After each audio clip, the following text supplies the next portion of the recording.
আজি অনুষ্ঠানটোৰ বিষয়ে নমস্কাৰ, মোৰ নাম শ্ৰী অংশুমান দুৱৰী। মই শিৱসাগৰ জিলাৰ খেলুৱা ব্লকৰ খেলুৱা উচ্চ মাধ্যমিক বিদ্যালয়ৰ ৮ম শ্ৰেণীৰ এজন দিব্যাংগ শিশু। আজি ২০২৫ চনৰ অক্টোবৰ মাহৰ ২৫ তাৰিখে শিৱসাগৰ জিলাৰ ৰাম মন্দিৰৰ সভাগৃহত অনুষ্ঠিত হোৱা শিৱসাগৰ জিলা বিশেষভাৱে সক্ষম শিশু জ্যেষ্ঠসকল পিতৃ মাতৃ আৰু অভিভাৱকৰ দ্বিতীয় সমাৰোহত উপস্থিত থাকি নিজকে ধন্য অনুভৱ কৰিছোঁ। বা আজি আমাৰ দিব্যাংগ লোকসকলৰ বাবে ইমানখিনি যে ব্যক্তিসকলে কৰিছে তথা উদ্যোক্তাসকলে ইমান কষ্ট কৰিছে আজি অনুষ্ঠানটো পাতিবৰ বাবে। বহু সংখ্যক লোকে আমাক অৱজ্ঞা কৰিছিল, কিন্তু আজি দেখিছোঁ যে প্ৰায়বোৰ ব্যক্তিয়ে আমাক সহায় কৰিছে বা উৎসাহ দিছে কিবা এটা কৰিবলৈ, কিবা এটা পাবলৈ। আজি বৰ বেছি নকওঁ, জুবিন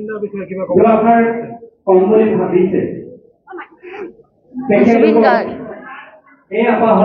বিশ্ব সংগীত জগতৰ এটা অন্যতম নাম।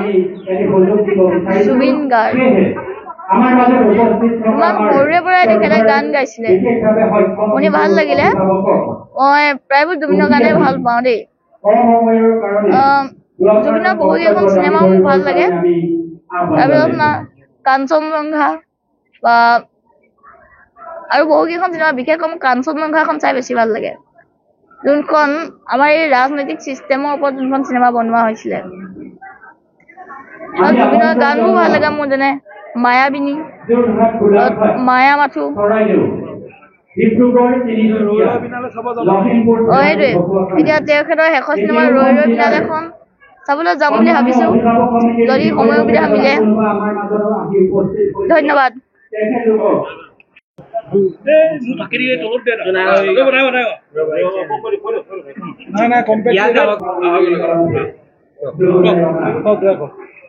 আজি সদৌ শিৱসাগৰ জিলাৰ বিশেষভাৱে সক্ষম শিশুসকল আৰু জ্যেষ্ঠসকল যিবিলাক বিশেষভাৱে সক্ষম সেইসকলক লৈ এখন আমি সমাৰোহ আয়োজন কৰিছিলোঁ।